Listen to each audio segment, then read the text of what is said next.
Hey, welcome to the Campfire Chat. Where not just marshmallows get roasted, but leaders do too. So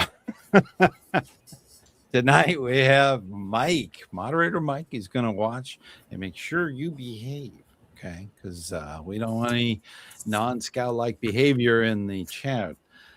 Please, if you have a moment, tell us where you're viewing this from. Of course, if you're watching it after it's live, of course, you won't be able to do that, but you can put it in the comments. That would be great. Of course, we have Scoutmaster Bucky in the house. Yoo-hoo. And we also have our special guest, Mr. Nathan. He's our paid guy, but he's cool.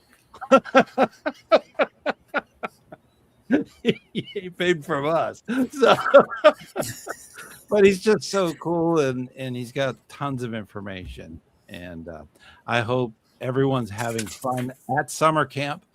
And I believe the jamboree just wrapped, the national jamboree at the summit. It did. So that's great, and I wish everybody a safe trip home.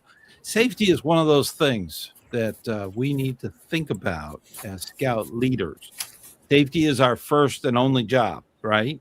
So safety. So drive safe, do not drive tired, the whole thing. So, guide to safe scouting, right? What's that? Guide to safe scouting. That's right. Guide to safe scouting. And of course, we have tons of training on that very subject. So, that's a good thing. I saw some stuff pop up in the chat. There was a gentleman from the Buckeyes. Oh, yeah. Hello from New Philadelphia, Ohio, Buckeye Council. What a great name. That Buckeyes. Sounds like a great council.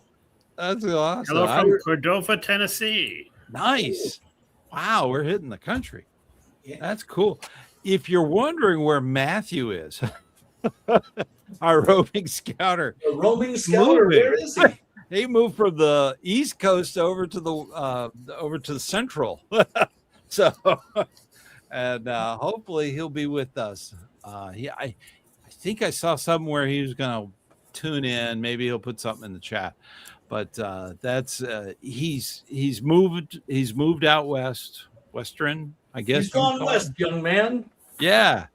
So, but he's still in boxes. It's moving is stressful. I did it a lot as a child, and I don't like doing it as an adult. I'd rather have people come in, wrap my stuff up, and just shows up where I go. So it makes it a lot easier. Yeah. But we hope to have Matthew join the group here, and that'll be fun. But that will be next month. But we have wonderful talent here in the room and around the campfire. So if you get a little cool, you can just kind of warm yourself next to the little flames there. So, the other way. Nathan. There you go. See, we're having fun. That's the thing. Scouting should be fun. Membership is one of those things that I think about. And when I say the M word, membership, I'm including two big things, and that's recruitment and retention. Those are two things that go together, okay? And we have to think about that whenever we're doing the membership chair of your committee should be involved in that. I'm a big advocate for den chiefs. I think they're a wonderful way to recruit. But I believe we talked about it last month. We talked about the inability to find Cub Scout units that are matchable or that kind of thing. It's changing. Okay. That's going to be handled. Just give it time. Scouting, I believe, has pitfalls and it's a roller coaster. So I believe we're in a renaissance, and mainly because we've taken on the safety issues and really worked that out, and really are starting to get youth involved. And prior to going live here, Oh, we had something happen. What happened there? Well, this is great. We've got 3 other people to recognize and a donation from Pink King. Yeah. Pink King, a frequent long-time viewer of the show. Yes. Member of the channel too. Yeah. Member of the channel. Mm-hmm. One of our camps lost Nature Lodge and shower house and 2 storage buildings. All but 1 campsite. Wow. It was due to a wildfire. Okay. Sorry to hear that. Yeah. Now he's in Wisconsin, I believe. Okay, if you're there, definitely. I don't. There was a big fire near McConjuan, and that concerns me because that's my San Isabel Scout Ranch. Let me see what that is. Okay. We had a wildfire that was not too very far from one of our reservations, one of our ranches, and they allowed everybody to either stay until the end of their day, or they could go home early, and then they told the next group, we're not doing another week, so they canceled until the fire's under control. Yeah. But from the wildfires this year, it's hot and dry out there, so there's going to be a lot of them. We have that a lot each year. Here in Minnesota, we get the Canadian fires. I mean, it's inevitable. It's part of nature's process. But if you don't know, I'm thinking everybody knows this, but last week at the beginning of the Jamboree, they released 2 new merit badges. They did. Oh yeah, the wasn't it gaming? Competitive gaming. Yeah. Which was in the test lab, and I was surprised. As I mentioned to you, I've been doing online merit badges all month, and I've been telling people, and I'm surprised how many people don't know about the test labs that these became official merit badges for through that process. So these are the first ones to fully cycle through. Nice. And more importantly, and so appropriate, wildland fire management. And I'll put my commendation or my comments on, and then when I first heard it in the test lab, I'm like, I don't know about that. It seems so specialized. And then I started seeing social media posts, and it was really being pushed by some of the originators of it and stuff. And I'm like, well, I got to give them A for effort. But as the year has gone on, during that time, I'm looking at it going, there's nothing more scout-like than wildland fire management. It's something that affects us all. Yeah. And we forget about it until it's happening. So I think the timing was impeccable. Now people in California deal with it on a regular basis. Yeah. And well, Florida does too. Sure. Florida Okay. Yeah. Every state, I believe. Yeah. Yeah. So I think it's a great addition, and it really kind of ties in with our scouting conservation, our scouting nature aspect of things, as well as knowing how to do it properly, how to address things, and so I'm the safety aspect of that too. Yeah. So super excited. I know there's some kids that are trying to earn all the merit badges, so it just upped their count now. I'm sure there's some more that'll be coming. I'm hoping that the test lab doesn't just end up being a repository for teasing and then it becomes a merit badge, because I think it's going to lose the interest of the kids if it's, well, I'll just wait until it becomes a merit badge. Either way, if you earn it in the test lab, you get a certificate saying that if they actually make it a merit badge, you automatically get it. Well, so okay, I'm going to reward that part. I'm going to be the pessimist here. Okay. No. I see challenges with it, and the problem with it is that you get a certificate if you complete the survey. And so I don't know if it's clear to the people that you have to fill out the survey so it becomes registered to get the certificate.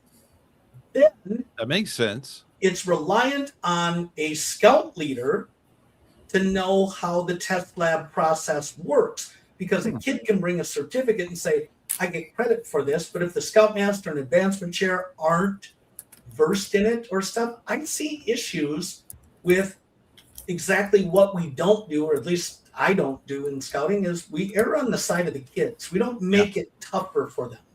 Yep. So Scout is trustworthy. I'm suspecting that there's going to be leaders that have no clue what this test lab is, and the kids are going to be frustrated. Parents are going to get frustrated. So I think it needs to be better communicated how this works through the council advancement committees, through the National Advancement Committee, to say, make sure your leaders understand, your commissioners understand how the test lab works. From the perspective of a scout. Okay? And because that's what we're here for. So that's my pessimistic concern, is that there will be issues in some cases, and not just one or two isolated ones, because of people not knowing. Let's face it, we have people that still run their units the way they've run it for 30 years because that's the way we've always done it. So they don't. That's the way we've always done it. Why is that wrong? Right. Why would we change it? It's always worked until now. Right. So, can I get you a few shout outs? So we have Eagle 97 Steve had his wood badge beating ceremony at the Jamboree. Yeah. Lord Baden-Powell was in attendance. That was awesome. Wow. Saw a lot of pictures with the great-grandson of Lord Baden-Powell? I think it was. Saw a lot of He only had one son. I didn't know he had. Well, he had a daughter too. So there was a son and daughter. So that I don't know if they're still, the family line is still going, or I'm proud. Do you have any other shout outs, Mike? We do. Good evening, Phil R. from Pack 116, Noblesville, Indiana. Ooh, nice. So we're all over the place. And Roy is Assistant Scoutmaster of Troop 332. I'm not sure what council or what state, but that's Cordova, Tennessee. What do you do with 332? No, he said he was from Cordova, Tennessee earlier. Oh, okay. That's right. Yeah. Montana, California. California Inland Empire Council. That's what CIEC is. Well, the nice thing about our campfire, it never really burns any wood. There's no smoke in our eyes. It's totally safe. So we have Newtown Square, Pennsylvania, Troop 315. Never heard of that. I'm alive, 315. Never heard where Newtown is. I'm gonna look that up. From Pin King's comment a while ago that their scout camp lost some buildings in a wildfire. Apparently, it's in Colorado, and I looked up where that camp is, and it confirmed it's Colorado. Colorado, wow. You know, fire is one of those elements. We do control burns in Florida because the underbrush is so bad, and it just fuels the whole thing. So it's not uncommon to be on the road and see the column of smoke coming out of the woods, mainly because they're doing a controlled burn. But even those can get out of control. So I remember, I'm trying to think of the one, it must have been about 10 years ago. We had a fire at our local camp, and we lost about 4 or 5 acres. Wow. So, wow. Speaking of getting out of control, I think we still have a few shout outs before we start our round. Derek Walker, love the video that helped me a lot on my trail to Eagle. Awesome. Nice. What video was it? There's probably several videos that it could have been. Eagle 97 Steve said it's a great grandson, so it's Baden-Powell IV that attended the Jamboree. Oh, okay. Oh, great grandson. That's fantastic. And CJ, I won't try to say the rest of that name. Patriots Path Council in New Jersey. So Patriots Path. So I was going to share with you something I learned. I saw something, I absorbed it, and then I kind of didn't register it. But I was watching something on the stories on the wildfires, and somebody was asking, well, how do you know they were lightning strikes? Because fires weren't identified until like 3 days later. So how could it be from lightning strikes? And the video or the article or something that I saw said trees can get hit in the forest by lightning, and they start underneath in the ground and burn from the roots up. So they can days after being struck, but they're burning inside out. Yep. That you get these smoking trees. You can't touch them because they're on fire inside of the bark. It is. We have that with a lot of the pines that grow in Florida. We have these, these huge long pines, and they're just it's a terrible fire. It's really difficult to put out because you have to dig up the ground to get to the roots. So. It's one of those things when I'm teaching people to build fires, I teach them to come away from the tree and then, dig down so you know what's underneath. Because if you're hitting those roots and you're catching the roots on fire, you're catching the tree on fire too. Yeah, good point. Yeah. It's not good for the tree either to have the roots burned, basically. No. So, don't want that. Like burning your toes. Fall it over on people. And like burning your toes. It's not good for you. Not good. Jackson made a previous comment from the Cradle of Liberty Council in Pennsylvania. Nice. Pennsylvania. Yeah. See, we're coast to coast. That's great. Yeah. And Harry says, hello all. Hello, Harry. Hey. So we have a bunch of people watching the show right now, and so far we only have a few likes. So if you can please hit the thumbs up, I think that YouTube will promote this live show to more people, so maybe more people will see it and join us. I've often thought about moving the show either earlier or on a different night. So mainly because we always get the same group, which is great, and I love it, and I love the new people coming in. But I want typically the show we get a lot more views after and it's not the whole point of a live show is to ask questions, and that's what I'm trying to promote, trying to get that going. So I don't know if you have a thought about that. Please either put it as a question in the live show or in the comments. Either way. So always remember, we have a smaller group that actually watch it live, and then we have an even bigger group that watch it recorded. We should give a Campfire Chat T-shirt away in the live show. Would be cool, wouldn't it? We can do that. Why not? We just got to figure out like a trivia question or we got to have a something question, and I'll leave that to you, Bucky. You don't get to just show up and get free stuff. Right. That's at the car dealership when you get the free bag of popcorn. You get a bag of donuts for nothing. Yeah. They have the budget for free stuff. We don't. We don't. We gotta pay the server. We gotta pay the server. We gotta all the other things, all the bills. So, but it's we're doing all right. Shout out from the National Capital Area Council. Nice, awesome, fantastic. We have quite the coverage. Well, and your panel is coast to coast as well. I mean, you're on it is. Yes, Nathan's it is. on the West Coast. Mike and I are in the middle. Yep. We're gonna have all question: are we open to questions now? Absolutely. Sure. Yes. Always. Questions. Rumbling and babbling. Shout out Northern New Jersey Council checking in. Northern New Jersey, goodness, from everywhere.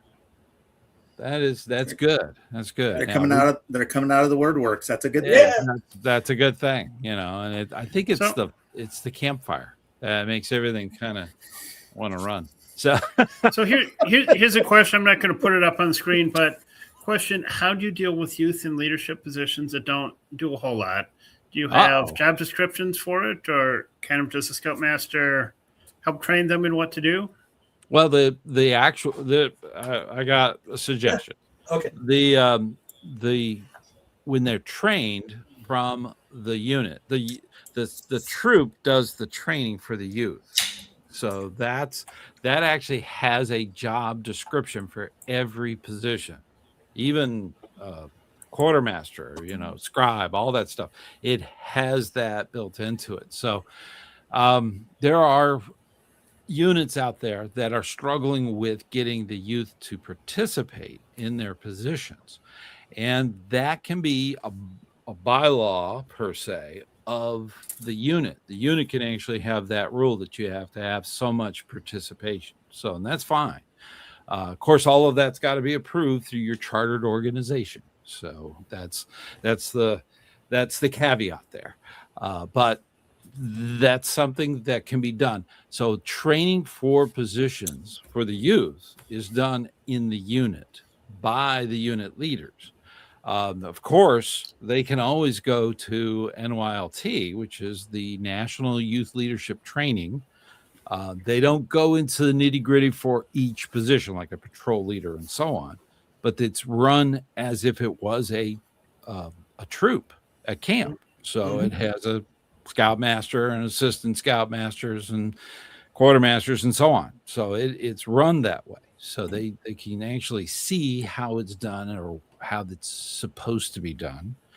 And that's one of the big things with doing that national training. And you can also go to Philmont, I believe. They call it NAIL. That's another one. So, yeah. But that's my 2 cents on motivating. You could, don't they have cattle prods with a little sparky thing on the end? That would be hazing. But oh, darn! I knew there was a rule against that. Yeah, so I actually ran into and as you are a leader, you evolve as you run across different situations and stuff. Yeah, I had a scout that joined our unit during COVID, and he was stuck at life. And the unit he was with was holding him from doing a Scoutmaster conference and board review for Eagle based off of the fact that the Scoutmaster said he hadn't fulfilled the requirements of the position, though he had been the chaplain aide for 3 years. And it got so bad that after consulting the family and stuff as a third party, I told him, I said, here, if you join my unit, here's how I'm going to handle it. If you look at the requirement, it says you need to hold the position. It doesn't have any contingent on whether you perform the job or not. So for me, you've heard that they would. Right. So this is the first part. We took care of the youth and did what was right. I mean, that's my always focus. I may sound like a bad guy or a pain in the butt, but my first thing is advocate for the youth. Yeah. But it got me thinking, how could we have avoided this? Because I'll be honest with you, the youth was not exactly a go-getter. Yeah. But what I have learned over my years is when you set out clear expectations, and this goes for adults too. True. Then there's no argument on what the expectation was. And so, I kind of adopted a new approach. So I have a conversation as the Scoutmaster with my SPL, my ASPL, my quartermaster at appropriate times once they get the job, saying, you do understand these are the minimum expectations. Now, communicate with me and say, hey, I had something come up. We can deal with that a lot easier than you just ignoring it or not doing it. Make sure you talk to the SPL, keep the SPL informed. And if it's something that you don't feel comfortable going to a youth leader, that's why we have ASMs and Scoutmasters. Right. And so I think we've had really good response in some of the kids going, no, I don't want that responsibility. And can I get out of this? Well, you need to do something to gain rank advancement. But, Well, one caveat I'd like to put on that is that particular position, what is it, chaplain's aide? Yeah. That's appointed by the scoutmaster. Now, if he did that for 3 years, that's 3 years of continuing It was appointment. a personality conflict between the scoutmaster and the youth, and it was Yeah. purely political. The scoutmaster Yeah. leaned one way, the scout leaned another way, and Mhm. this was an Mhm. adult trying to make a point to a youth. So, I mean, Wow. there's a little more context to it, but yeah. I'd say in positions of responsibility, of course, encourage the scouts to make the most of it, and scouts will get as much out as they put into it. Yep. Yeah. There What do you is, think, of course, Nathan? we can't. Of what you said there, I like job descriptions. Yeah. That way there is no moving of the goalpost. That way there is no guesswork. That way there is no, well, I did this, but that's not what I expected you to do.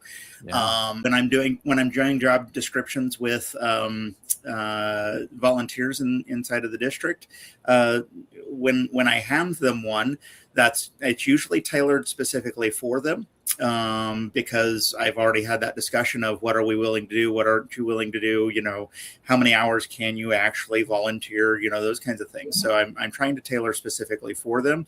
I haven't been as diligent as I need to be on that, and I'm hoping in the next year I'm going to get better at that. But that's job descriptions, big fan of them. And then have a guaranteed time period that it ends. If it was 3 years, was he put in that position and then just kind of left there for the last 3 years, or was he? Because then they hold each other accountable. Mm-hmm. They know they need to be kind and polite and such about it. But that's in the job description too. Well, but Scout oath and Scout law is in there. Yeah, but like Nathan was saying, the job descriptions are the bare minimum. You can add to that. And so, why does the Florida troop need to worry about winter gear for the troop? Whereas we might have winter gear stuff that needs to be added into that to be more specific. You'll take care of the snowshoes or, But I'd like to hear from our people here. I know we've got some questions. Yeah, we got some. We got some shout outs here. Very Smoky in Idaho. Idaho. Turn down the campfire there, Stan. Shout out from Gulf Coast Council in Florida. Yeah, I've been working with some scouts from Gulf Coast. Another shout out here. Did we make it to the Jamboree? No, none of us made it to the Jamboree this year. No. I got Matthew was moving. I was getting eye surgery, and Bucky was being Bucky. Yeah, I knew that was coming. Here's a quick one that'll get to a question that came just before it. Since most troops and packs do not meet on Sunday, it always feels like Sundays are a great time for the campfire. Maybe a little earlier. Honestly, I'd love it a little earlier, but for people on the West Coast, that's really early. For people in Hawaii, that's really, really early. We don't get a lot of attention from outside the continental U.S. From the statisticians that I've seen. I'll look into that. I do have a big viewer base that comes in on the recorded stuff from India. Really? Yeah.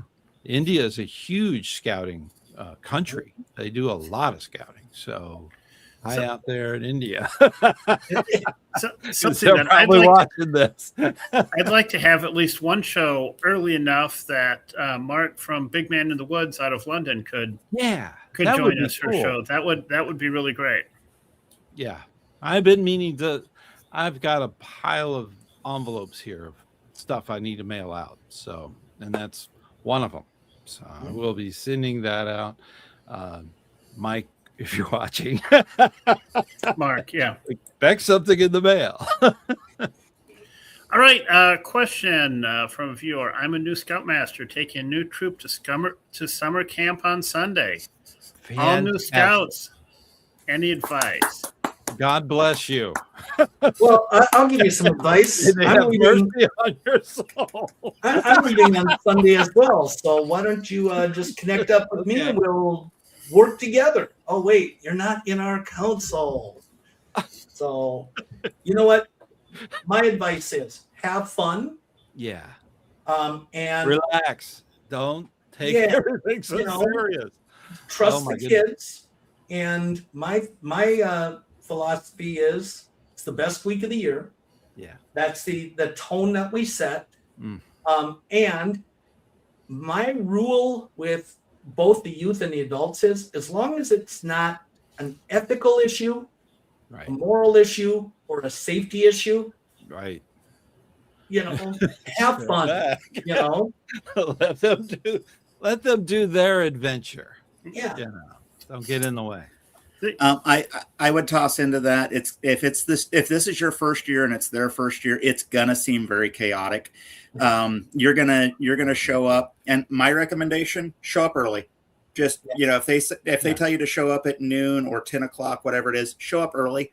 They're not gonna tell you can't come onto the property. Just show up not 6 hours early, but show up show up a little early so you can get settled in. They're not going to let you to your campsite typically. Some will, but most won't. And that way you're kind of setting the mood of slowing things down. You're going to have to do your swim test if there's a pool or any of that. You're going to have to do med checks. You're going to have to do all these things. It's going to feel really chaotic, and it's going to feel like all that is pushed onto your shoulders. Yeah. Don't let that happen. Grab your other adults and say, you are in charge of med forms. You are in charge of swimming. You are in charge of getting us to dinners. You are in charge of this. As the Scoutmaster, your job is to go to those Scoutmaster meetings and make sure that the new information is passed out. Delegate. If you've got adults going with you, you have to. Otherwise, it will... all week long, it will feel like you're on a marathon, and it does not stop. And there are one caveat here: there are no moms and dads. They're all scout leaders. Yep. So make sure they know that. And the last one on that is make sure that the kids are being delegated to as much as possible. Assistant Scoutmaster or senior patrol leaders can hold those med forms, can take the kids to the swim test, can do those things. Make sure they're doing it. Put them in charge. Let them get to know the area. Have fun. That's the biggest one. Have fun. Have fun. I would love to hear how your week went. Yeah.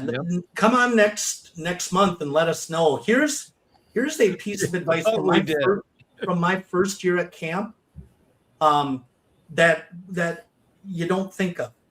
By the end of the week, you're going to be ready to get rid of those kids by throwing them in the lake. The same amount, too. They get really grumpy if you don't deliver the same amount you left with. Right.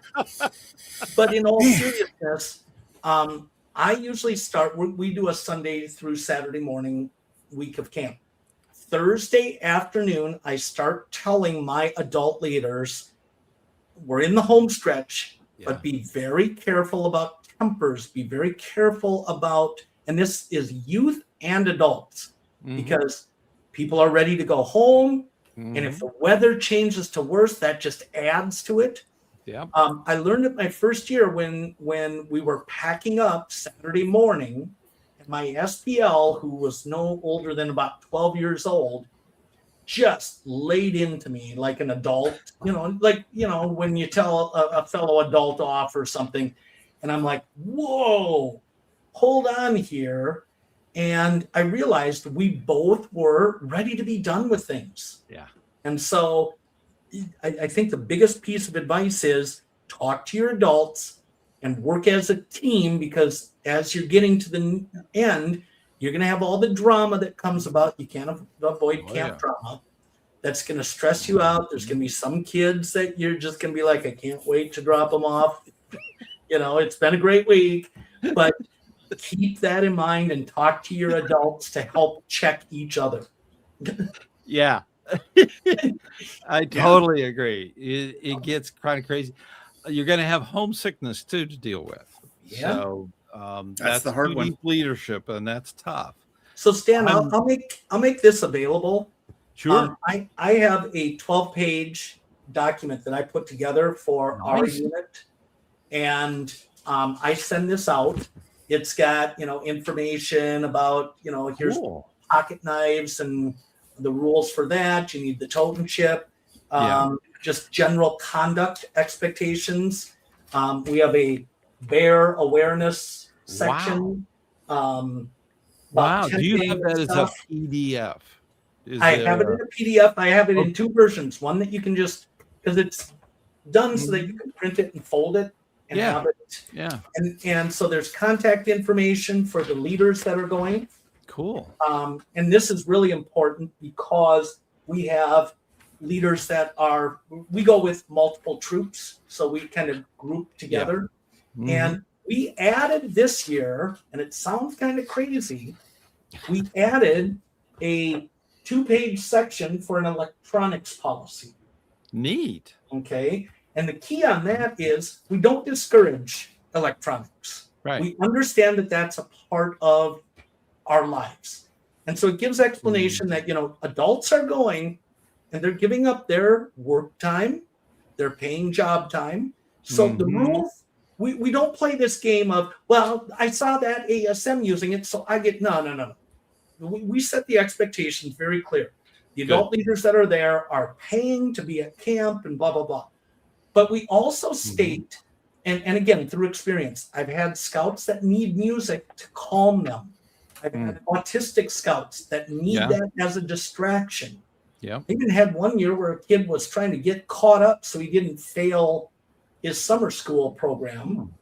And so we set expectations. This here, what we've added this year, we have an ASM of electronics. Because we've also had some issues with parents and scouts communicating about behavioral issues. So this boy made a bad joke around the girls, and a girl decides to let her mom know. The mom contacts one of the other parents. This was before it was only leaders that were allowed. And it doesn't even allow us the opportunity to address the situation, let alone know about it. So we have it written in there.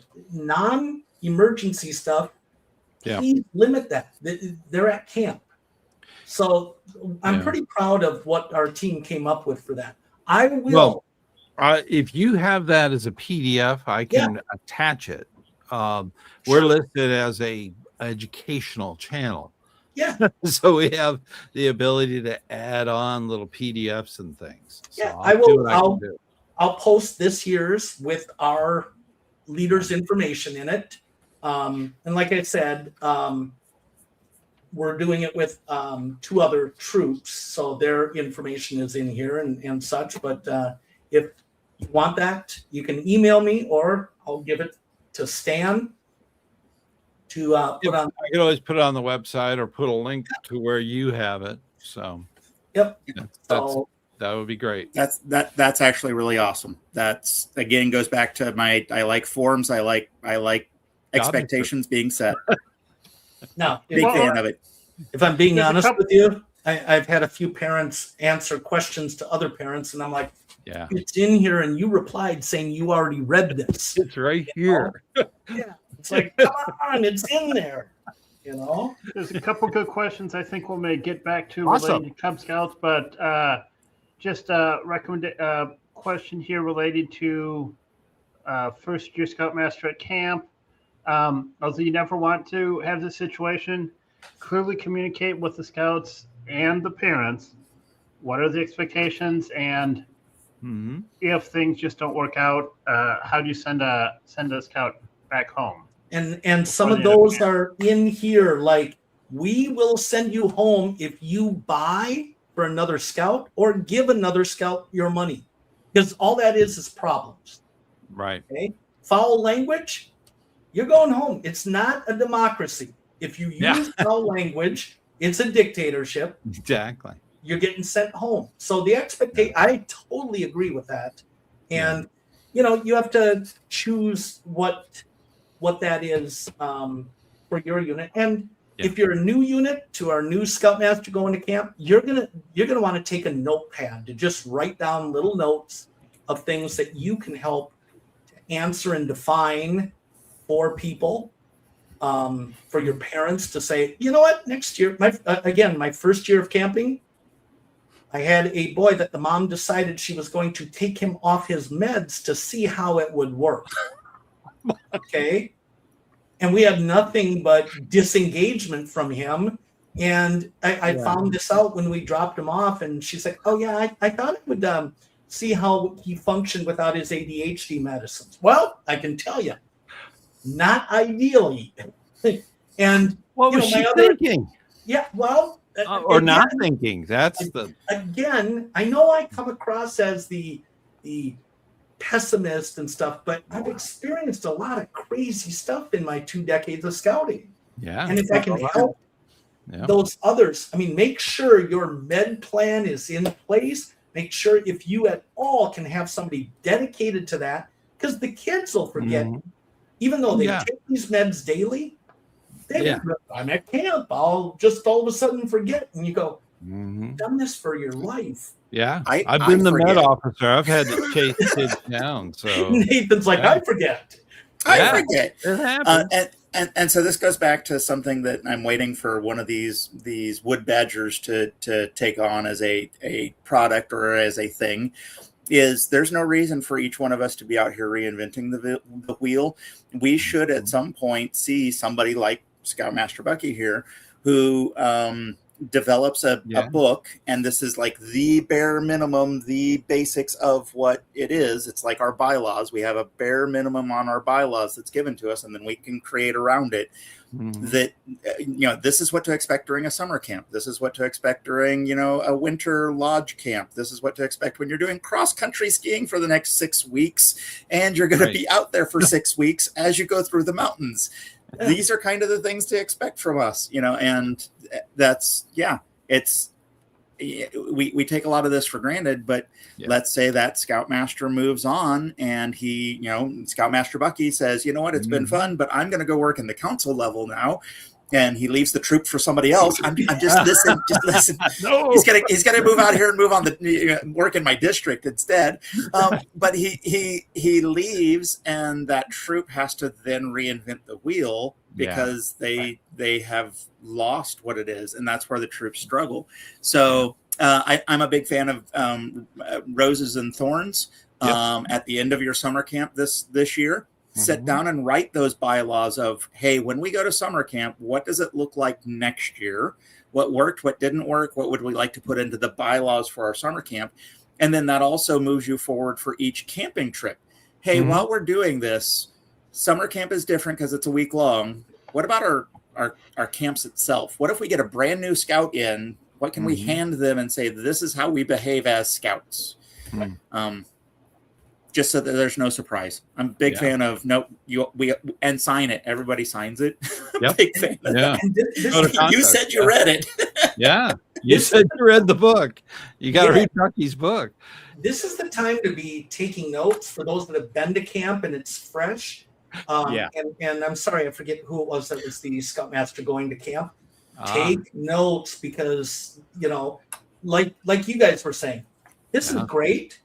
And my attitude is, in my email that I send this to please respond that you received this. Now, that old saying, you can lead a horse to water, but you can't make him drink.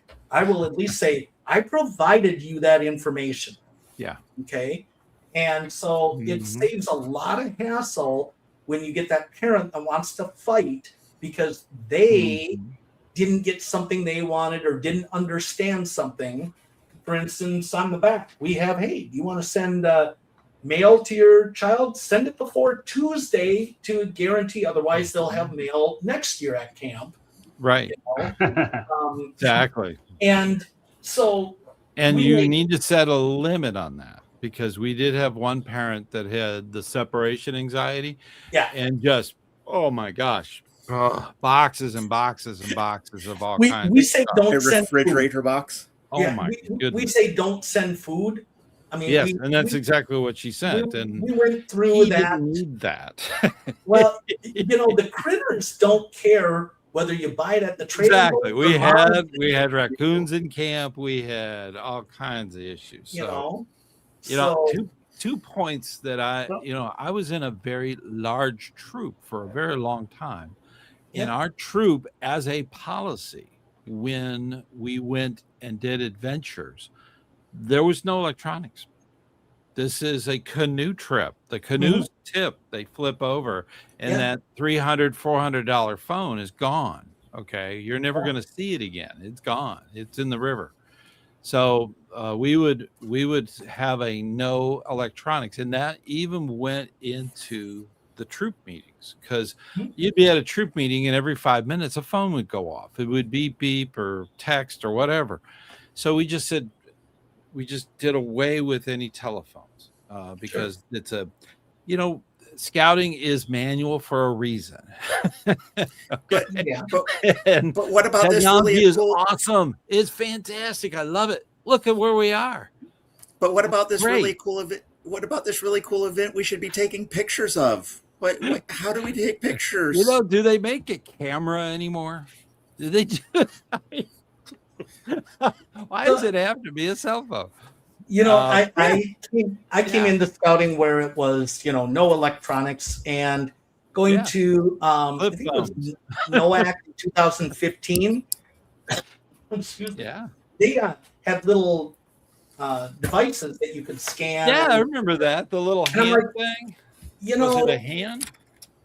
It was it was the QR code thing. I remember that. Something like that. But they were embracing technology, and I kind of looked at it going, if our national program is going to go towards that, then we need to have a stronger message. And 2017, I was a Jamboree leader, and my policy for my unit was use your stuff, navigate, take pictures, but if we catch you using it improperly, we're going to remove it from you. Now, I was a venturing leader, so it became a little difficult when you're dealing with legal adults at 18 and 19-year-olds that have a bit of an attitude. I'm 18, you can't tell me. No. Yeah, I can, because see what you signed? You're functioning as a youth here. Yeah, exactly. You agreed to it. You signed it. You made it part of the bylaws. Exactly. And we get to look at the inspection of what you sent. Yeah. So I think the one mistake that leaders make is they want to cut and dry. I mean, I get the contracts. I struggle with the signing off and stuff, because to me that's for waivers and insurance. Yeah. I'm not a huge fan of behavioral contracts, because if you're living by the Scout Oath and Scout Law, we shouldn't need behavioral contracts. You're not living up to Scout Oath and Scout Law. And with electronics, we need to teach how to properly use that technology.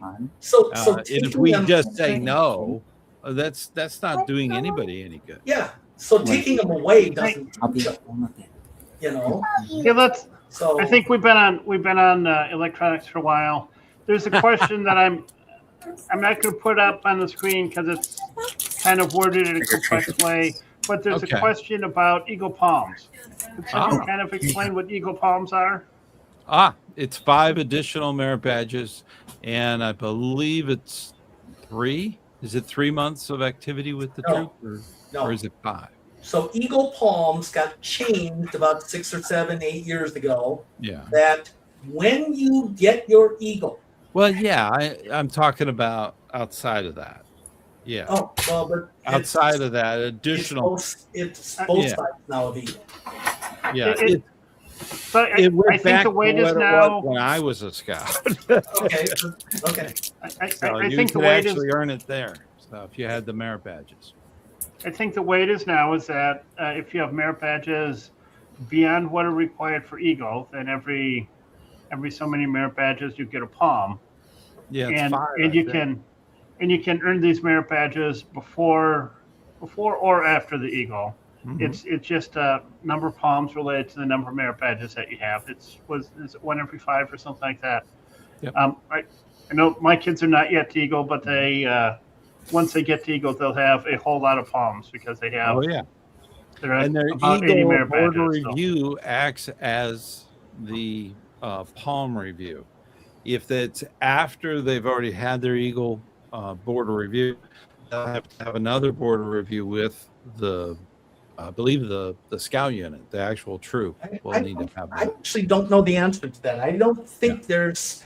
So, Stan, Handbook. let me ask the question. Let me ask you this. Yeah. When you were in Scouts, Yeah. how did the palms work? And then we can talk about how they work today. So Palms we can be clear. didn't, it was not even an option for a lot of scouts because they would, turn 18 and that was it. In my day, they did the border review for your Eagle, which included any palms that you qualified. Like, really? for instance, I'm an Eagle Scout with a bronze palm. That's Okay. how I left the meeting. But, within, I think that was in late June. And in July, I turned 18. So there was no time for me to do additional palms. So 20 years ago when I started as a Scoutmaster, mhm. the palms were accumulated after Right. your Eagle. They And changed it it. was five merit badges. Every 3 months, you could get the next palm. So even if you had 20 or 30 merit badges beyond the required 21, you could only turn in 5 for a palm every 3 months. Yeah. Okay. And that made it impossible to get all the merit badges. Well, unless you were a 12-year-old Eagle. Not enough time. Yeah. So you could get all the merit badges, but you couldn't get all the palms for them. Right. So now the process is you get credit when you have your Eagle, and you get still for every 5 over the 21, you get a palm. But I don't know, because I haven't had this situation, how it works after your Eagle. I don't think the border review is required anymore in the Scoutmaster Conference. That's a good question. That should be Googled. So from what I recall, there was a border review that's needed for each palm. Correct. So. Yeah. Okay. But I don't know whether it be the Eagle border review. I was on an Eagle border review. I ran it for our district. And this youth had 5 silver. Okay. That's a lot. Yeah. Okay. As you have, the bronze, gold, and silver. And then every time you get one, the other ones are left off. But he had 5. He was a few merit badges away from getting them all. So he had a bunch. So then it was all when he got his Eagle, he also got those palms. So hopefully we answered the question. But I believe there is a border review that's needed for additional palms past the border review for Eagle.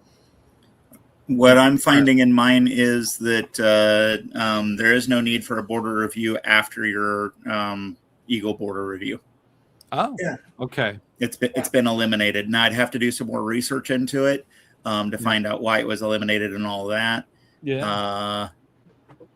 But I think it's still with every 5 merit badges earned after Eagle, you get your palm as long as you're not 18 years old or such. This is a whole book. This has got the old requirements in it, so you're probably right. Yeah. Now that one might not be up to date. Yeah, I think so. It's 12th edition. We're on like 16 or something like that. Yeah, palms are in here actually. Yeah, back in the day there was a border review. Yeah, so, for every 5. Yeah. But back when I was a scout, we used to ride the dinosaurs. Dinosaur merit badge. Yeah. Wasn't that how you got to Camporee? I was in 1977, Moraine State Park is where I went to Jamboree. Nice. Back in the day. What else we got? Well, I've got one more thought on that. After your Eagle has been earned, so when you earn your Eagle, you can immediately put in for your palms, and you automatically are processed through. After you've earned your Eagle, you have to complete a standard tenure of 3 months per palm. That's what I was. Okay. You have to have. I don't think position, it's still right? the case, though, is it? Well, that's why there's a lot of conflicting information on it, and I'd have to go in and pull up stuff from national. But it's showing to show Scout spirit, you also should sit through a unit leader conference. I'm going to do some more research on it, and I'll have an answer by the end of this. Yeah, back in the day. Yeah. And there's some comments that people put in the chat, and I'm not going to put those on the screen unless I can validate it unless I can independently validate it, just because I want to be 100% certain. Yeah, that's true. I'm looking in Scout Book, and in Scout Book, it just seemed to doesn't really say. Well, it appears to me from Scout Book that there aren't a lot of additional requirements. It just the same number of palms that the Scout has, even though the Scout doesn't yet have Eagle. So I would recommend that if that is an issue, if you're thinking about that, to really look into it. Ask your Scoutmaster to really research it and find the information. Yeah, I'm embarrassed if that they don't know, tell them to call the council service center, and they won't know either, but they will find out. Okay, so actually, your district advancement person, or somebody on the council advancement committee should be able to answer that, or at least be able to look it up somewhere, or at least get you to the right place. The answer is in the Guide to Advancement. It's not in the handbooks. It's not anywhere else. It's in the Guide to Advancement. That's updated at least every 2 years. Yeah, or at least it's been. Well, yeah, they always send out a supplement that we forgot a period here and there, so that kind of thing. Oh, but they did a major overhaul in 2020. They did. Section 15 got completely rewritten. And as I shared with you in the pre-show, I've been doing a lot of online merit badges with Scouts across the country and such. I have nothing on my website now. There's tons of stuff about merit badge counselors in there. Yes. It really spells it out. So. One of the things a lot of people don't realize, and there's a lot, but two things that I point out to the kids is the new Guide to Advancement states that if a Scout utilizes AI to prepare and get ready for a merit badge, they must disclose that to the council. Okay. Now, how I handle that is we're going to cover that. I'm going to go around and ask each of you if you did, and then I've out of curiosity what they use. And actually, my findings are not what I expected to hear.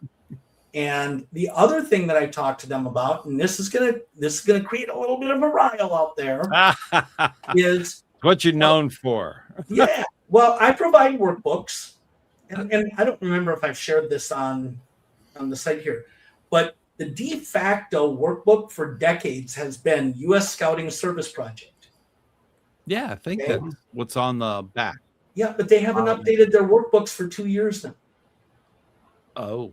Okay, so as I tell people, the Scouts coming in, because I send out an email saying, welcome to the class, make sure if you're going to use a workbook, that you use the ones off of our site. I've got a person that's dedicated to keeping our site as close to national as possible.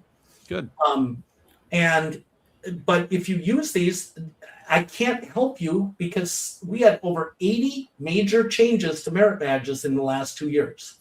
Yeah. So the workbooks aren't necessarily up to date.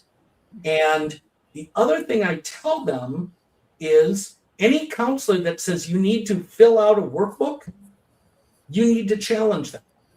Because there is no merit badge that says fill out a workbook. And a matter of fact, National has said workbooks are not something that is required or that we... Well, that's a merit badge counselor adding a requirement. Correct. And that's not permitted in the guide. Correct. So that but doesn't. It's an easy way for a counselor to shortcut things, and that's not what the merit badge process is. The merit badge process is spelled out in the requirement. If it says dance a jig, you don't get to say, well, send in a workbook and I'll review it. You got to dance the jig. Exactly. Idaho. Now that I saw there's somebody in the chat room that just posted. He's from New York. I think it's the second one down there. Yeah. Yes, first time saw chatter that. here. I'm an assistant scoutmaster from Staten Island, New York. Awesome. My son will be a Star Scout in October, and he just turned 13. Is this average? Hey, Wow. Scouts there and fans at 13 different star. speeds. So. There That's is good. no average. Nah, Every scout is different. However, the one average or statistic is a lot of Eagle Scouts get it their 17th year, their 51st and 3 week, quarters. 51st week of that year, and about 5 or 6 days. Total panic. Or easier put, 2 or 3 days before their 18th birthday. On average, now I did track this for Life Scouts. Prior to that, I really don't have the data, but typically 2 years between the Life Scout and Eagle. So there's that 2-year period.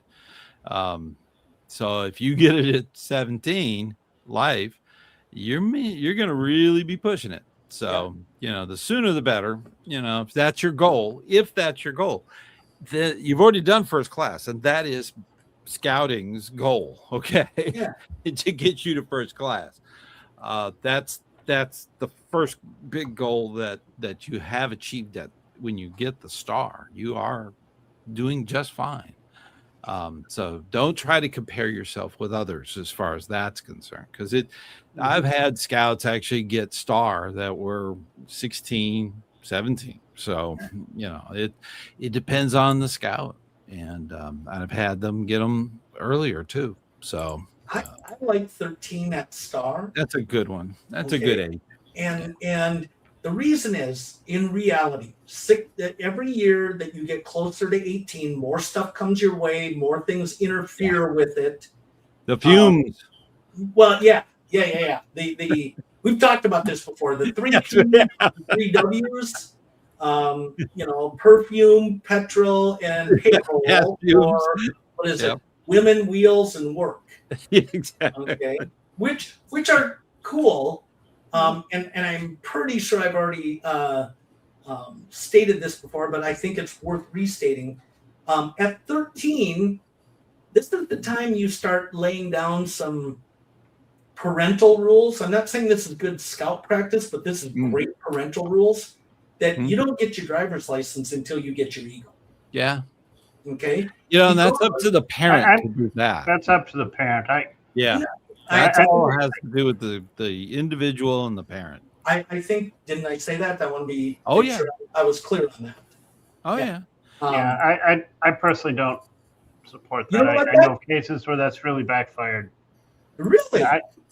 I know of a case where that made scouting really a negative thing for a family. Okay.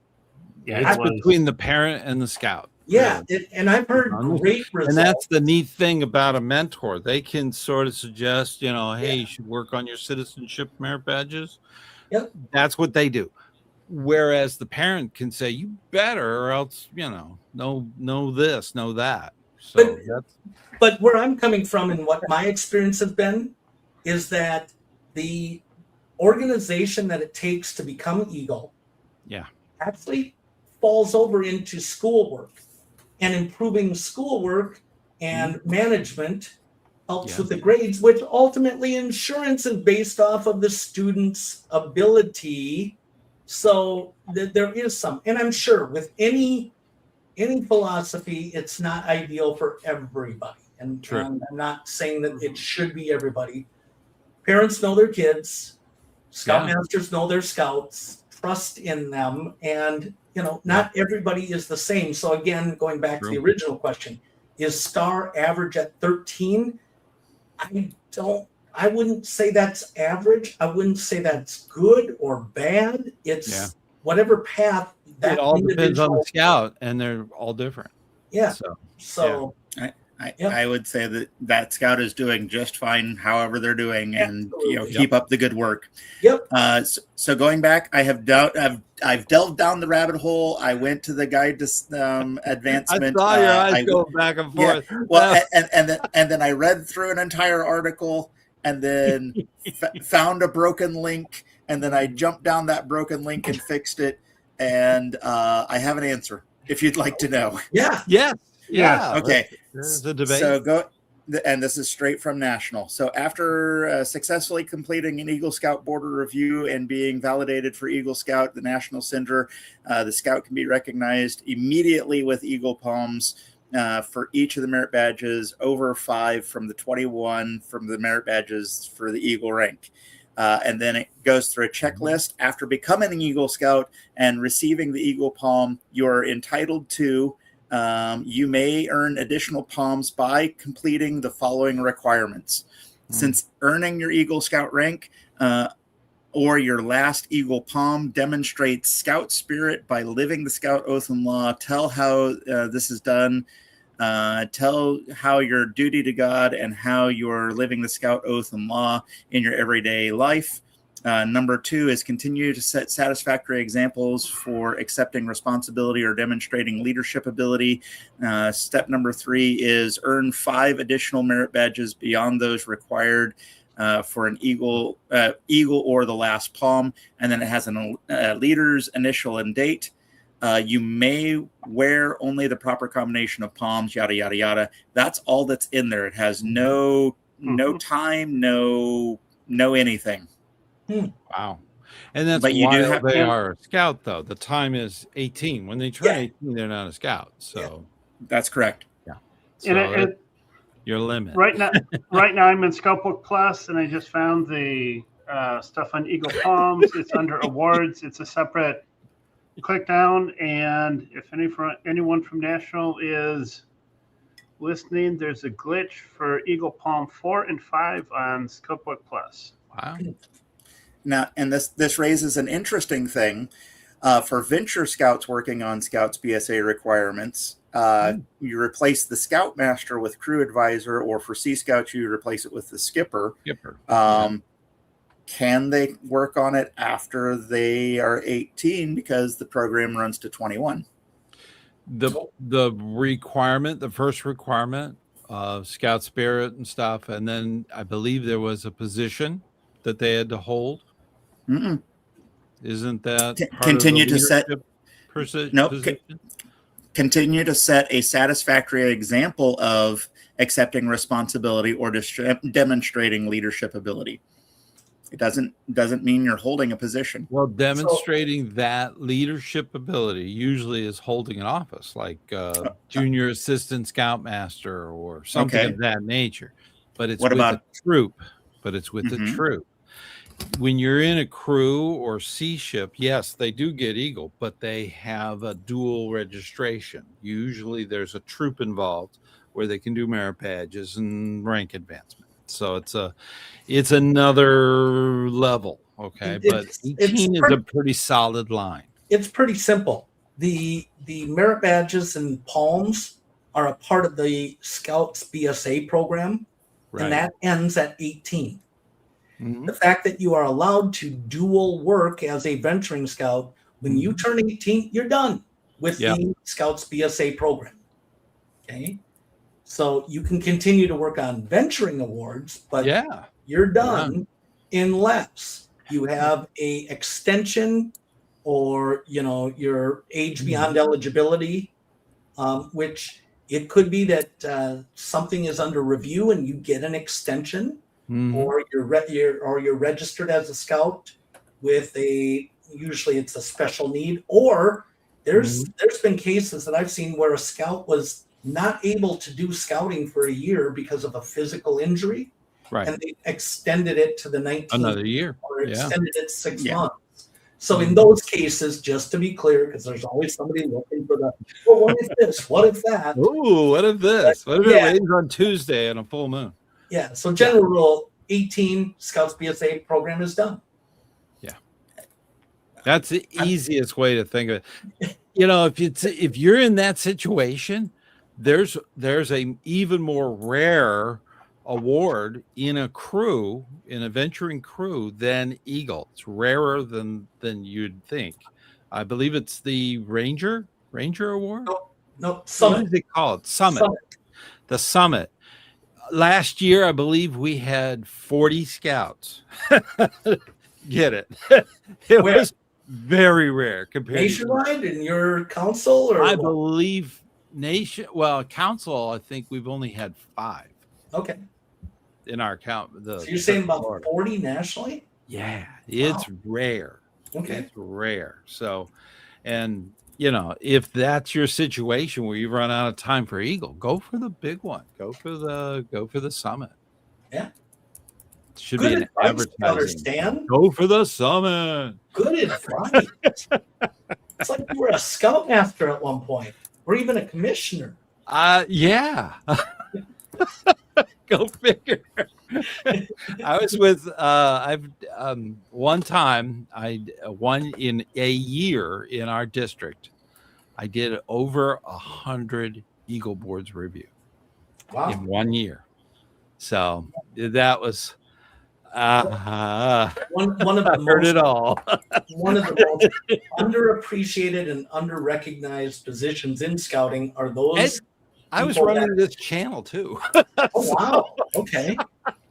Yeah. I don't know how I did it, but I did. Kudos and shout outs to those scouters that are doing the district boards review for Eagle, the projects and stuff. Most unthanked.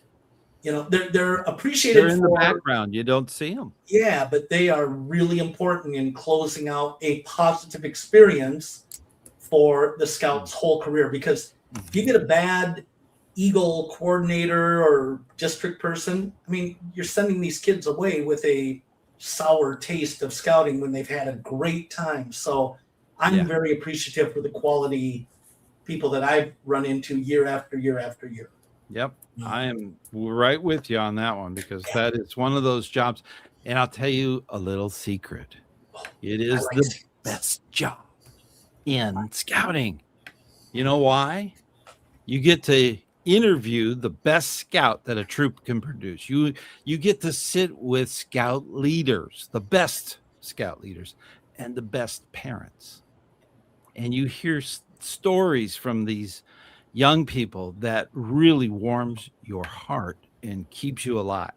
It is something that will change you. So definitely, if you're thinking about the best job in scouting, that's it. That's the one. So I love it. I think we got some more questions that Mike's going to pop up for us. Okay, Mike, give us some questions. It's really kind of winding down. Pin King asking about, should someone copy their Eagle Scout binder? It's helpful. It's nice to have questions. When you're sitting in an Eagle Board review, it's nice to build your questions on their project. When you're kind of reviewing it, it's a board review. It's not an inquest. Okay, you're not gonna, it's not the Inquisition. So it is. We're reviewing the project, reviewing the requirements, and reviewing the scout and what they I'm not understanding that question, Stan. What's that? I'm not understanding that question. Can you put that back up, Mike? It has to do with should you make a copy to turn it into the council? No, they don't want it. At least my council doesn't want it. They have very limited space. So, okay. I recommend with scouts, when they've gone through the Eagle Board, is to grab those books. They usually print out their project booklet, the worksheet. And that's where we get the questions and stuff from. But with that, I tell them to take them with them and put it in the troop, because there's information. Usually it's the second page. Mm-hmm. There's information in there that the next Eagle Scout that's going through that application process and working on their workbook, they may want to see it. So, and there might be contacts in there for different projects. So have it on file with the troop so that they can help Life Scouts get through that process, and always have a mentor. Oh my God. Talk to me more about this, because this is a whole new concept, and I'm inquisitive. Yeah. I know I seem like I know everything, right? But this one. Well, you're on the merit badges. I'm on the project and stuff like that. Stan, I'm a Cub Master and a Scoutmaster for stuff. So, our council, has a pretty slick process. Hmm. Okay, so the scoutmaster, the advancement chair in their units work with the scout to get the paperwork and to remind them, even though it doesn't say it, you got to write a goals and ambition statement, and you're going to need this and that and stuff. So we do the first check of the paperwork. And as a scoutmaster, I'll tell them, you may want to make copies, especially of that signature page. Yes. Because if something happens to that, it can be very difficult to rebuild and stuff, and can prolong things. Yep. Before you do a project, you need 5 signatures, not 4. There's 4 little blocks, but right above that is the scout's signature. Right. So you need 5 on that sheet. So we then, when we've reviewed it, our council wants that sent up to the council, and we have a dedicated person. In my time, it's been 2 different people. Bless them, because they do a great job. I mean, and what they do is they review all the paperwork. They take out all the extra filler stuff, like, you know, if you print out the workbook, there's stuff that doesn't need to be there. They confirm that if the board of review is passed, it's simply the signatures that are missing. So they'll do an audit, basically, of the book to say, well, we need this, we need that. The merit badges aren't matching up. You missed the... So you have to put them in the right order on the application. Right. In our council, it's electronic. They do it all online. Yeah. So you can't put it in the wrong place. Sure. It corrects you. But then they send it back to the district representative who's overseeing that, and the district advancement chair. Yes. Well, they have what we call Eagle, an Eagle part of that. So anyway, it comes back to them, and then it takes place. But you're talking about what's catching me is you're talking about another scout looking at a previous scout's project and project, a library of this stuff and resources. I've never heard of that. There are resources. There's a resource page in the very front. What's that, Mike? I think he's saying some people think you should not make a copy to turn into the council. So I'm not really clear on what the question is. They don't really need that. The whole book, it's considerable, especially if you have drawings. If you're doing construction, there'll be forms and stuff that are added to that. So it can be rather complex. But as far as that goes, your board of review needs to see the whole thing, as much documentation as you have. And it's important, especially for when you're, because the board of review is actually approving that project. That's where the approval happens, is at the Eagle board. So once that's done, that's a requirement for Eagle to actually do your project and to have it reviewed and so on. That's part of the requirement. Pinking has given a little bit of clarification. He says his council does it the same way. Yeah. And you have to turn in your binders. So it gives a little more context to what he was asking about. There is information like names and addresses, and all the phone numbers and stuff are still in there. So you do have to be a little cautious about how that material is handled. But his question is, should they make a copy to turn into council? And I'm assuming, meaning the individual or the unit keeps a copy themselves, which, usually the unit does. The troop does.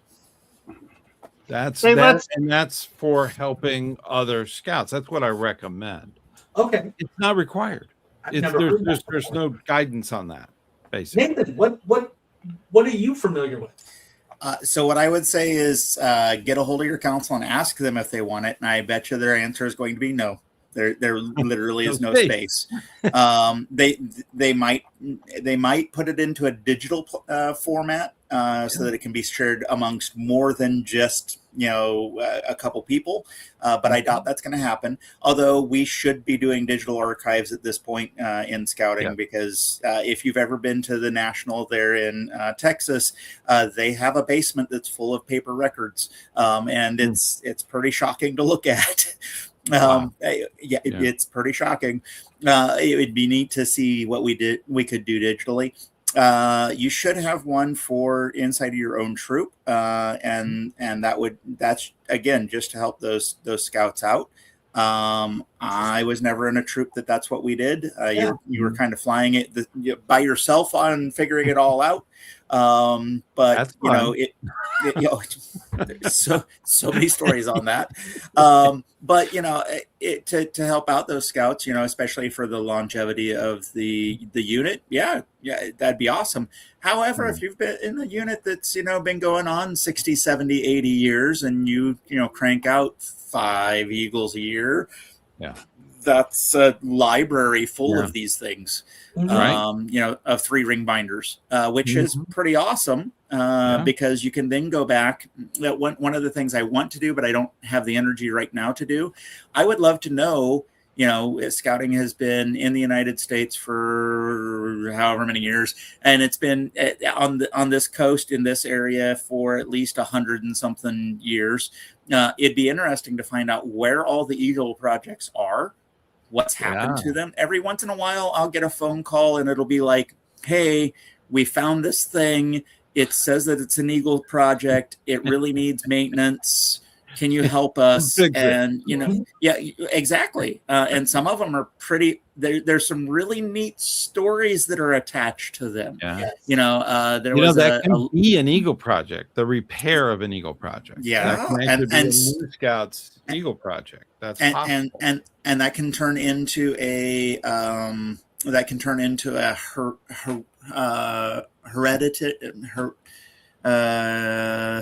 historical heritage. Thank you. Heritage project for the unit, where, you go back out and every 10 years or so you revitalize or make it better or add or, maintain, because there's some really neat things that scouts have done. I've seen projects that would blow your mind. I was like, wow, unbelievable projects.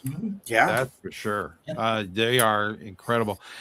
One of the forms that is actually in the workbook gets the scout off the hook as far as their project, and it's the last page where there's I believe it's 3 signatures, one of the scouts and the people who received it in the Scoutmaster. That's the end, and at that point it literally says on there that it now belongs to the organization that he did it for, he or she did it for.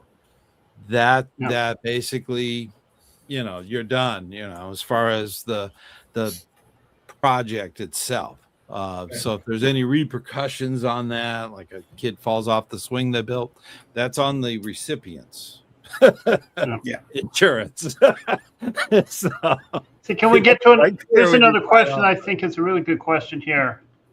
Okay. How do I become a merit badge counselor? I love the question. Bing, you're a merit badge counselor. Well, it's not quite that simple.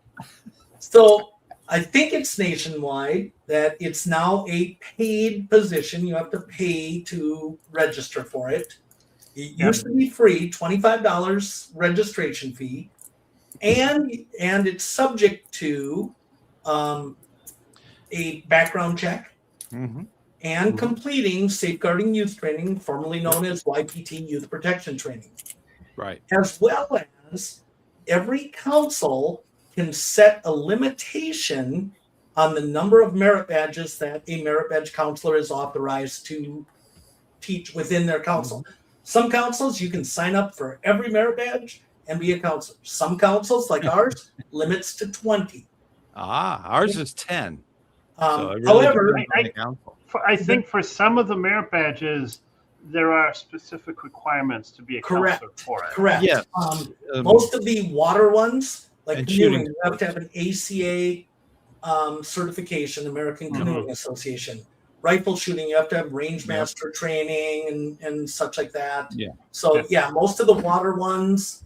And then that's something we talked about with the roaming scouter Matt and such about the military service test lab one. Yeah. I think they need to put a requirement that you are a veteran or an active duty member, or at least a dependent that lived with a military parent for a period of time to be a counselor for that. Because I don't think somebody who's got no experience with the military should be doing that merit badge. Right. Because there's questions that will be asked that, I mean, we require you to justify why you are a counselor for any merit badge, because they'll ask you on the form, what makes you a subject expert, or what makes you qualified for this. And it doesn't have to be much, but certain ones are for safety and for integrity of the merit badge. So, and it's that's really the requirements that are needed to be a merit badge counselor. So those are the requirements. That's if you don't know how to weld, you should not be the welding merit badge counselor. Okay, so stay within your wheelhouse. So Stan, I'll go second. This is a great question. Okay. Can I be a counselor for my own son?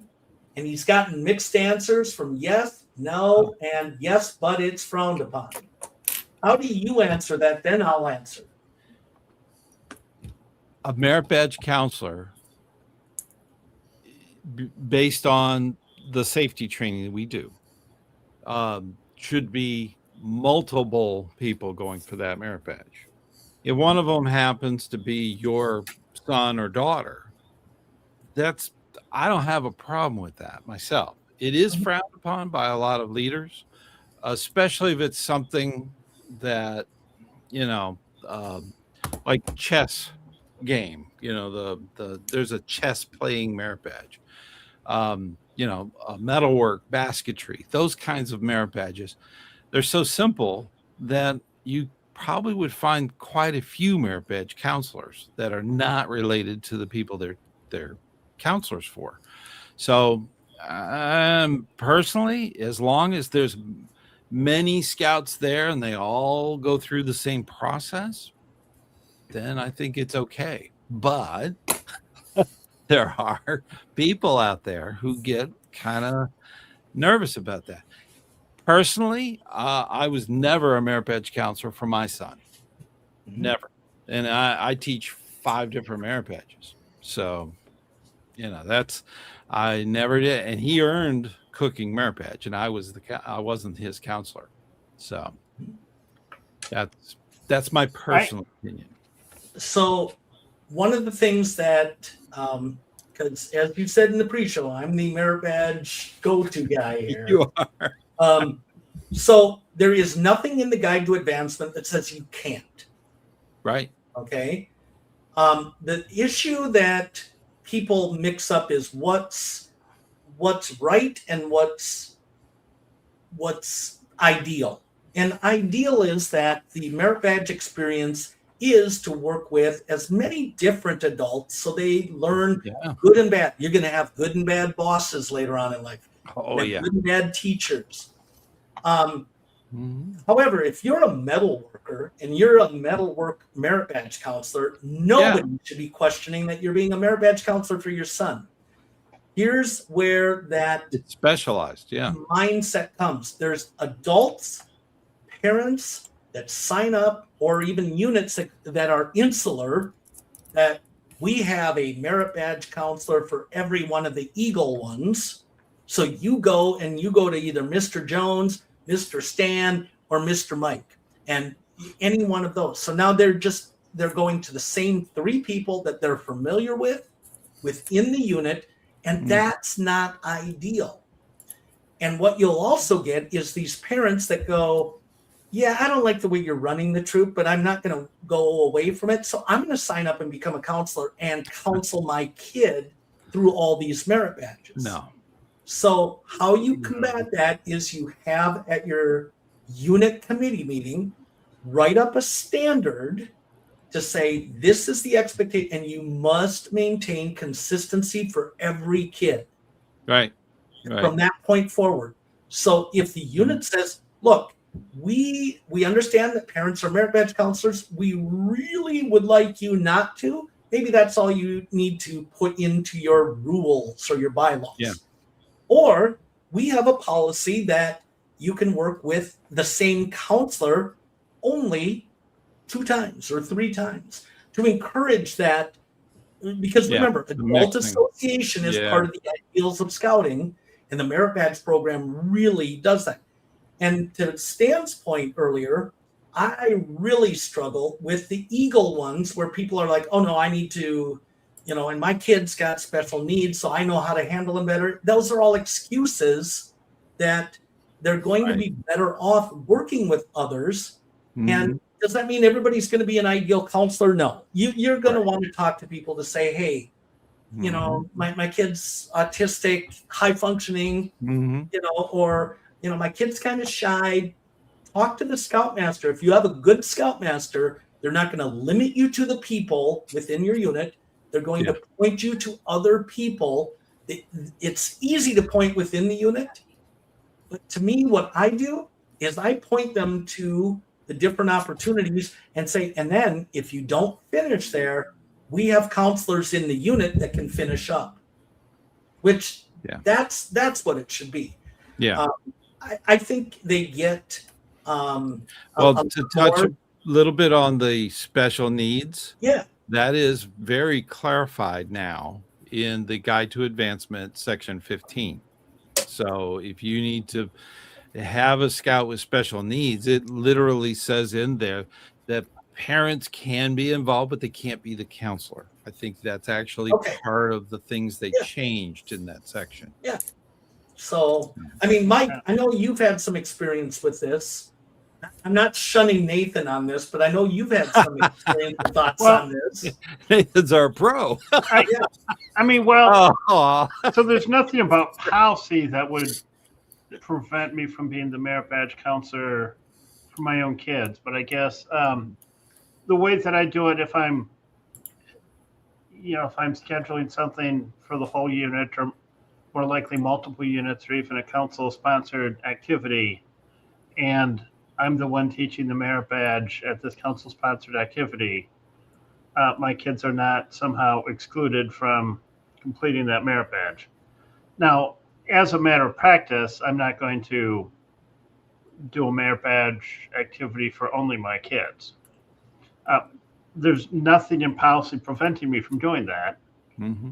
But as a matter of practice, I just haven't, and I don't see that I would care to. Yeah. Mm-hmm. So I guess how we handle it. And all that. So So if there's a merit badge that my kids want to do, and I'm able to do it, at a minimum, we'll invite all of the units in the area. And we've gotten mixed participation. Sometimes I'm amazed with how many kids show up, and sometimes it's like 4 out of out of 70 kids that were invited. Okay.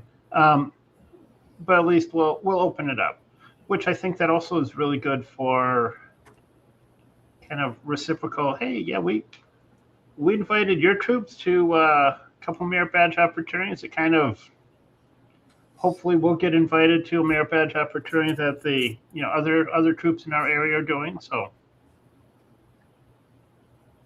Yeah. So if you can throw up the last thing that Harry said, I want to acknowledge, thank you for sharing that, Harry. This is exactly, I think, special needs or not, Scouts get more out of it when they work with adults outside of their unit. So they see that scouting is bigger than just their unit. Okay. Mm-hmm. There's a lot of families that don't realize that, wait, there's other units around and they have a different style or different, outlook.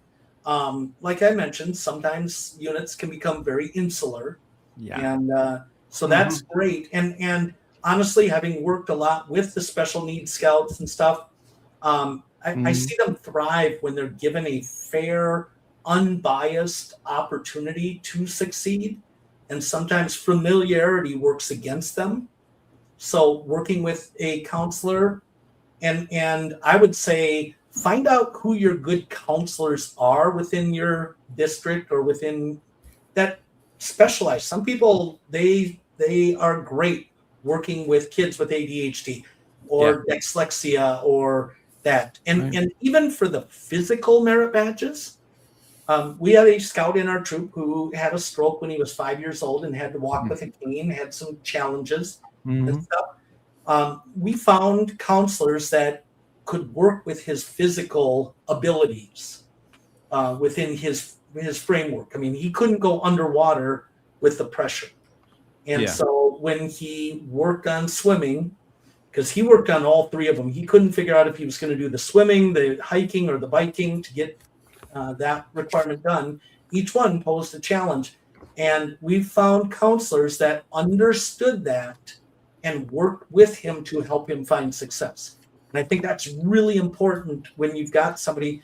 And don't assume that you can see every invisible. It's true.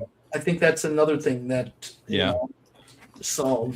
One thing, Harry, I believe, Harry Staley. Yeah. He comments a lot on the videos on the channel. And I wanted to just give him a thumbs up on that. Thank you so much. I really appreciate that. So if you see something on the channel, you have a question, just put it on there. I'll see it eventually. You know, keep in mind all the videos that are from last season are going to become sequestered. Let's put it that way. All the comments, as otherwise I will not see any of the old stuff. Anything that's more than a year old, I won't. It gets buried so easily.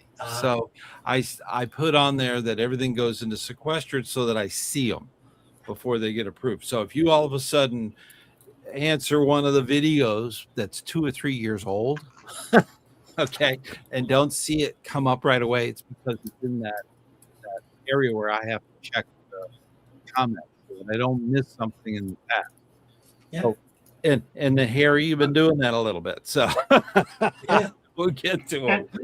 And Harry commented as a blind scout, taken care of there. As a blind scout, he hiked, went on high adventure, etc. Okay. Yeah, it sounds like you had some awesome leaders that helped you find success, and that's what we need. Yes, that's what we need in scouting. Yeah, that's what we need. More limitations hold you back. You know, you can do all kinds of stuff. Yeah, absolutely. I just want to close out because Pin King said in the chat, you know, if you're going to be a parent and counsel, you know, make sure they're actually doing the requirements. Don't just sign them off because your kid. Great advice. You know, because again, one of the other reasons why that idea of you can't is out there, because there's been people that take advantage of that, and it doesn't benefit the scout, you know. And if it's a race to get to Eagle and get the merit badges, then you know what? As a leader, I've had one of those. I'm like, fine, knock yourself out. I mean, I can't change that attitude. And when they hit Eagle, they're gone anyways. I'm trying to develop scouts and families that don't look at Eagle as the end and stay with the unit and beyond. My committee chair is a 29-year-old young man who started as a Bear Scout and got his Eagle. He was FPL 3 years of his tenure in Scouts, and now he's my boss. I mean, literally, and we joke about that. It's like, the mentor becomes the mentee, you know? And I'm proud of the fact that, you know, I'm not just creating Eagle Scouts or nurturing Eagle Scouts. I'm creating true Scout leaders, Scout character citizens that continue to give to a program that they benefited from. So I'm super stoked about that when we see that happen. Yep, I agree, because 18 is not exit. You can move No. up into your scouting. Let your scouting experience expand. Help Yeah. others, help Yeah. other people at all times, right? Yeah. Yeah. So that's a huge thing. Yeah. They don't have to leave. Now, granted, some of them are going off to college. They may not be able to be in the same town, but Right. the college has dorms with Eagle Scouts, right? Well, there's fraternities. Fraternities. That's There's fraternities that so do. they're still there. Yeah. You can still participate no matter where you are. Yeah. Something I have not seen yet in my area, in this area that I'm in. I have not seen yet a venture crew or an explorers post that's in a college. I don't know why. Yeah. I don't That's know weird. why. That's where Right? They should be. They should be. Yeah. Wouldn't it be amazing to have a venture crew that, high adventure, they go off and do things, during spring break and that kind of stuff, or, Yeah. even a video gaming venture crew or an explorer post, you're in med school and now you're going through an explorer's post that's also med school, so that by the time you get to being a doctor, you've got 8 years of experience or whatever. It would be awesome. Go off to college and start a thing. Why not? Why not? You could actually start a unit. I mean, that's a good point. That's a real good point. You could go start I'm sure in some city that you're in, that you're living in and going to college, I'm sure there's a unit there. Go meet new people. Yep. Yeah. The only explorer post we had in our council, I believe it was at the college, and it was the explorers were not. It was a police explorers, the law enforcement one. So that's why not? Why not? Yeah. I don't think they made it through COVID. Hey, A lot of the students got dispersed. Most of the explorer posts died during COVID. One of the things that I'm thinking about doing, and I haven't done it yet, is I'm going to get a hold of the skills trades that are around here, the plumbers, the construction, all those guys, and start explorer posts with them so that we can bring in 14 to 21 year olds, so that by the time they're 19, 20 and they're looking for job prospects, they already have 6 years of experience working for you. Good idea. It's Mike Rowe. It's amazing what will happen when you take a kid and you give them an apprenticeship program before they go through your apprenticeship program, and then they go through your apprenticeship program. They're going to come out with 10 years of experience as a journeyman, and you're going to have a kid that you could be like, hey, we need to do this, and they're going to be like already on it. So that's awesome. That would be fantastic. Mike Rowe just received millions of dollars for his foundation to really promote it. And I like Mike Rowe, even though he's an Eagle Scout. I like him even though he's an Eagle Scout. What? Well, he turned, from what I understand, he turned us down to be our national spokesperson. But he's really busy. He's busy. I get that. And I would love to sit down at some point, just to have a soda with him and be like, hey, what we really need is you at this point. We really need you. And it's, we were there for you. Dirty jobs, man. hey, I've got a position in my district. Isn't that's a description of a Scoutmaster, isn't it? Dirty jobs? Dirty jobs, yeah. So Stan and Nathan, I have I'd like to propose, since we're coming up on the 2 hour mark, 2 hours, there's an interesting conversation that's going on in the chat.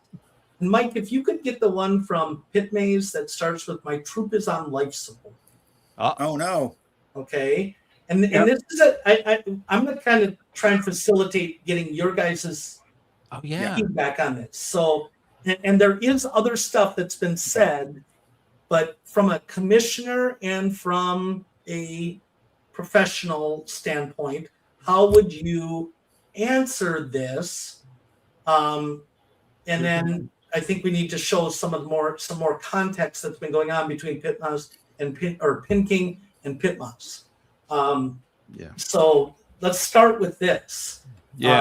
A struggling troop, because they can't find parents to step up and fill it.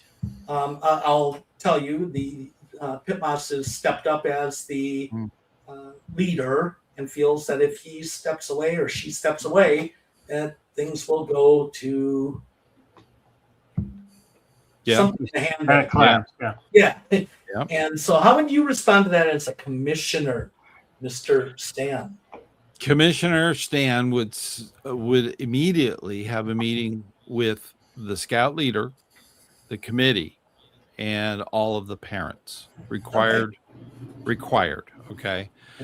And just tell them, it says, if you want a unit, you want your youth to be involved, you're going to have to do something. And I do not accept the, oh, I'm too busy. No, you're not. If I'm making time for your child, you should make time for your own child, right? Well, so I'm going to play I put it right on. Devil's advocate here. Yeah. Pit Mouse. I always say, if you love your kid, raise your hand. But Pit Mouse has a bit of a bias on this that he could get called out on, because this was his childhood unit where he got Eagle from. And so I could see a parent going, well, you know what? You're doing this because of this, and there could be potential pushback from that meeting. So as a commissioner, does that change your approach? As a commissioner, no. I would say no, because I'm outside. I'm in between the units and district and council. Okay, so I'm gonna stop you. The unit commissioner is. He's kind of the glue that holds it together. Okay, I'm going to stop you there because I have a follow-up question, but I want to hear what Nathan would do or recommend. I think the only thing that Stan missed was the third group in. Do you like my nails? I do like your nails. We love your nails. I love your nails. All right, so I think there's only one group. Are they fancy? They are fancy. They are very fancy. Yeah, that's why we're in scouting for the kids. Yeah, baby. Oh, I know. Yeah, can you go get me another glass of tea? No. Okay. No, not right. Okay, but then you got to be quiet just for a few seconds, okay? All right. So, you're missing the last important thing that I think, which is the charter organization. In that meeting, I would call it the charter organization committee. That's including that. Well, there's the committee, and this is what's going on with a lot of units right now. Is the charter organization and the committee are not connected anymore. The only connection that those two have is through the charter representative, and it's not a good connection anymore. And that happened during COVID, maybe just before COVID. People forgot how to people, and they forgot that they owned a unit, or it's been 20 or 30 years since they started the unit, and the people who were really into the charter organization and really into the troop have moved on. And so it's a disconnect. Moxie, this doesn't write. Okay, we're gonna have to change the icon there. Yeah, well, we've been doing. We've been with her for a while, so you'll have to beat me. So that's where I would start. Is I would I would get them all into the same room to have that conversation. Yes. Okay, yeah, and so that is a super critical point, is to make sure that they have that conversation. BSA is not Babysitters of America, okay? No. That was an old thing, okay? If you're going to drop your scout off, you should get out of the car too, okay? Well, and we need you involved. That's a it could great be as simple theory, as doing an inventory of a closet of materials, okay? That we need them involved. That's a great From theory. that, you build those jobs, okay? So That's Stan, how you get leaders. That's a great theory, but I'll be honest with you. I got a couple parents that I don't want at the meetings. I mean, you're going to run probably across won't that, scout either. But you know, I'll take any scout. It's some parents that can do it. Yeah, that's true. Some parents you probably would want to say, nah, you right. better to. Yeah. However, my follow-up question would be, great, we had this meeting, or we're going to have this meeting. My question to you would be, if this doesn't yield results, what's our next step? I lay it on the line. I went into a meeting where it was like the third time that they were just struggling, and I talked and talked and talked. Eventually, I positioned myself, because I like walking around. Yeah. I positioned myself over by the door, and I said, if you don't step up, if we don't get parents to step up, and I turned around and I just turned the lights off. Said, that's what scouting's going to be at this location. Sometimes you got to be really hardcore with some parents. So, and I turn them back on and says, if you want the lights to stay on, I need you to step up. And I'm not asking for a lot of time. I'm just asking for many hands lift all boats. You know, that's the whole point. And I think I even did a video on that one. Well, there you go. And the final question would be, and it was mentioned by Pin King that, take a look at other units. And I'm glancing across this. So I did see Pin King say, but make sure that it's the Scout's choice where they go. So I think it's a tough thing. I mean, especially when you have the sentimental connection to a unit, and having to say this just isn't going to work. But what would be your recommendation if having to look for another unit were an option? Would you have any points of advice or stuff? And then I'll go to Nathan and ask that same thing. I've done a video on that called Shop Around. I believe Mike actually likes that one. Upgrade your don't leave scouting upgrade experience. So can we get a link in the in this show to that video? I need to know the timestamp. I can't find it on the screen. Let me see here. Okay.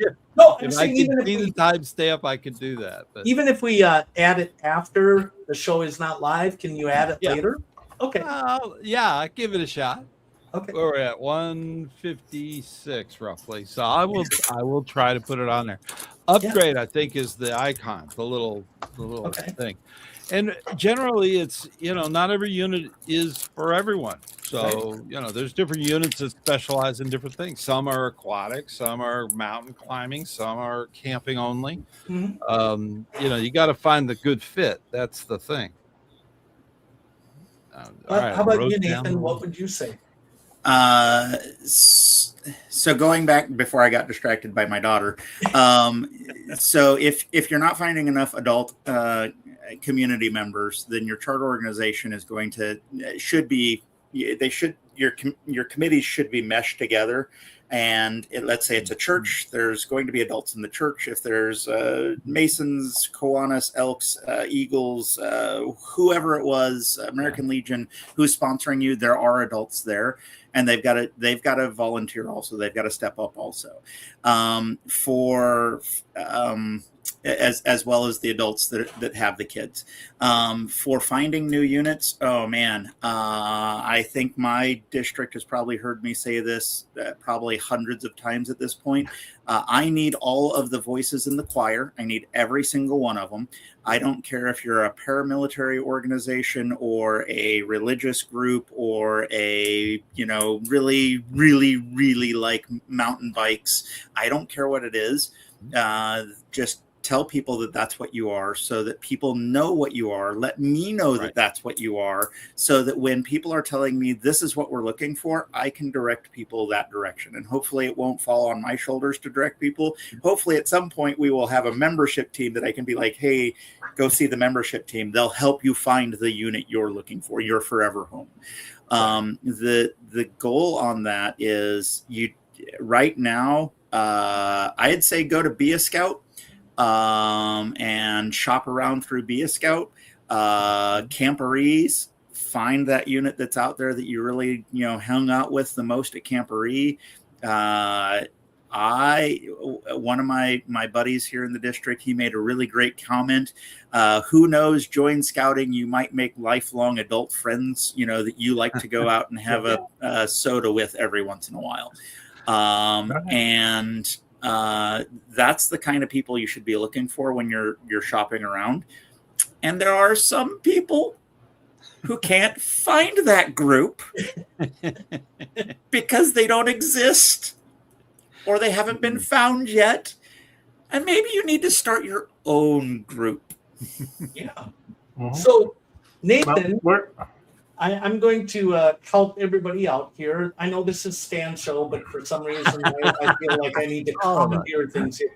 So I think we should wrap things up with Nathan answering one last question, which is perfectly set for you. It's coming from Brandon.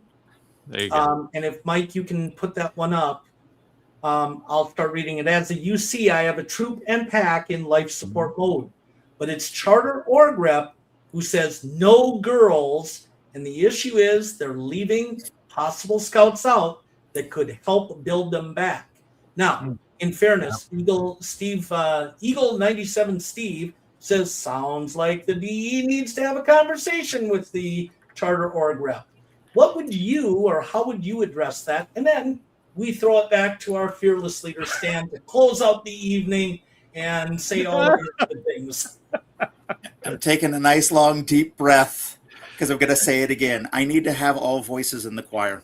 Yeah. And if they want to run an all boys unit, great, run an all boys unit. Just like I need to have an all girls unit, just like I need to have, a mixed group, just like I need to have all of these things, because there are going to be some traditional families that only want the boys to be with boys and only want the girls to be with girls. And I am in support of that.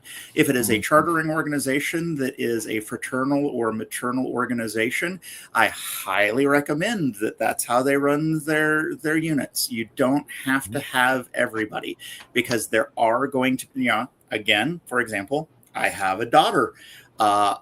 I would like for my daughter to experience as much as she can and have as much fun as she can have and do all those things. I don't know whether or not we're going to be in a girls unit or a family unit. I don't know that, I won't know that until we're 10, 12, 11, 13, 20, whatever, until she's doing it. And I don't know, what that's going to look like just yet. However, I'd like that as an option. Yeah, I really would. Now, the conversation with me telling them they're going to do things, that's not how that works. I can go in and recommend. I can go in. I don't think that's what it was intended. Just some people think that that's what my job is, and I can go in and suggest things. I can go in and recommend things. But to be honest with you, my recommendation, and we ran into this out here in this council, where a community group thought that they were in charge of a community, and they were doing the things that they were doing, and the community said that's not how we want things. And so there is a couple units now there, and it doesn't look like how they originally saw it. Now, if you're holding on to scouting is for boys only and girls should not be in scouting, and that's the reason why you have a boys only troop, it's really sad for me to tell you this. Since Explorers and Crew, girls have been in scouting for a very long time. Very long time. If comparatively to how long scouting has been around, and then if you also go to European scouting, in 1994, I was a staff member at camp, and a German unit came to summer camp, and they had girls. And it was integrated into their troop. And I will let you know that it's not. It's a different way of scouting. But again, if you want to do boys and boys only, just understand at some point I'll probably have girls and girls only. Yeah. And that'll be fine. And then might be in different parts of camp. You still have to stay within the guidelines. Oh yeah. And that's completely okay. But if it's because of misogyny and misandry, Yeah. I hope that it isn't. Well, thank you, Nathan. All Well, right. my 2 cents on that is Up. real simple. The charter is owned by, they own the unit.